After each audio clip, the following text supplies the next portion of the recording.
Ayun mga kapalawinyos, magandang araw sa inyong lahat dyan.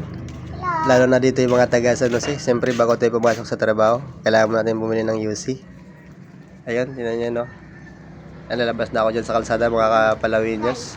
Siyempre bibili tayo ng UC sa paborito nating tindahan, sa ating suki. Siyempre dito lang tayo nakakabili ng mura.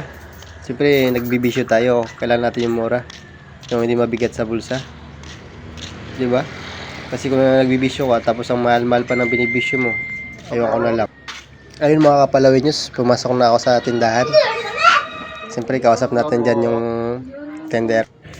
Siyempre mga kapalawinyos, nagbibisyo tayo, hindi tayo bumili ng marami yung pa ilan-ilan lang, yung kaya lang ng bulsa. Ayun mga kapalawinyos, tingnan nyo ako dyan yun patingin-tingin ako dyan mga kapalawinyos. Yan pala yung nila, yung tindahan nila mga kapalawinyos. Ayun. Alam ko dito sa mga taga San Jose, familiar kayo dito.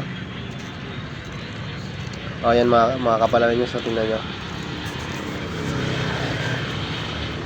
Mga kapalawinyos, dito yan sa Lumboy Street, dito sa San Jose, dito malapit sa Gentic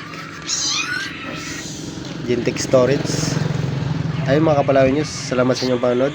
Kita-kits tayo ulit sa aking next vlog. Bye-bye!